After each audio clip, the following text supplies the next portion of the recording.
దాని యొక్క sub topics, సగటులు దాని యొక్క సబ్ టాపిక్లు, time and work, time speed and distance. Easy టాపిక్లు ఏంటేంటియో చెప్తాను. సింప్లిఫికేషన్ ఒక రోజులో అయిపోతుంది. సింప్లిఫికేషన్ ఒక 200 క్వశ్చన్లు చేశారనుకోండి, మీకు చాలా ఈజీగా వస్తుంది.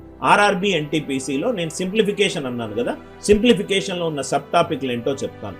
స్క్వేర్ రూట్, క్యూబ్ రూట్, బాడ్ మ్యాథ్స్, దాని తర్వాత fractions, decimals, recurring decimal, terminating decimal, fraction comparison, దాని తర్వాత స్క్వేర్స్, మల్టిప్లికేషన్ చెప్పడము, డిజిటల్ సమ్ ఎలా యూజ్ చేయాలి చెప్పడము. జనరల్గా మ్యాథ్స్, నాన్ మ్యాథ్స్ విద్యార్థులు 4 కాన్సెప్ట్లు నేర్చుకోండి. నంబర్ సిస్టమ్ అరిథమెటిక్లో సగం క్వశ్చన్లో ఆన్సర్ ఆప్షన్ ఎలిమినేషన్ నుంచి రావచ్చు. 4 కాన్సెప్ట్లు ఏంటంటే, డిజిటల్ సమ్ ఎలా అప్లై చేయాలి, right most non zero digit ఎలా అప్లై చేయాలి, ప్రధాన సంఖ్య ఎలా అప్లై చేయాలి, భాజనీయత సూత్రము ఎలా అప్లై చేయాలి, అప్రాక్సిమేషన్ ఎలా అప్లై చేయాలి. ఇది చేస్తే నంబర్ సిస్టమ్ అరిథమెటిక్ లో చాలా ఆన్సర్ ఆప్షన్ చేయొచ్చు.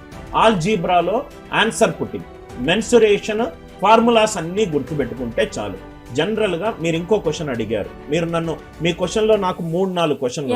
ఫస్ట్ థింగ్ వచ్చేసరికి, ఇప్పుడు నేను చెప్పిన టాపిక్స్ రీజనింగ్ లో కోడింగ్, డీకోడింగ్ కానీ, బ్లడ్ రిలేషన్స్ కానీ, వెన్ డయాగ్రామ్ కానీ, నేను మీకు చెప్పినట్టుగా verbal reasoning, non verbal reasoning, verbal reasoning, non verbal reasoning రెండు కలుపుకుంటే 30 క్వశ్చన్లు. ఆన్ అన్ యావరేజ్ 15 నుంచి 20 క్వశ్చన్లు మనకు నాన్ వర్బల్ రీజనింగ్ అండ్ 15 నుంచి 20 క్వశ్చన్లు వర్బల్ నుంచి వస్తాయి. లాస్ట్ ఇయర్ ఎలా అయితే పేపర్ ఉందో అదే దాని నుంచి అవే టైప్ ఆఫ్ వెయిటేజ్ ఉన్న టాపిక్లు మళ్ళీ వస్తానని మనం అనుకోకూడదు. అదొక రెఫరెన్స్ పాయింట్ మాత్రమే. అంటే ఒక గూగుల్ మ్యాప్ని, దాని తర్వాత ప్రతి వారము బిబ్లికల్ రూల్, అంటే దీన్ని మీరు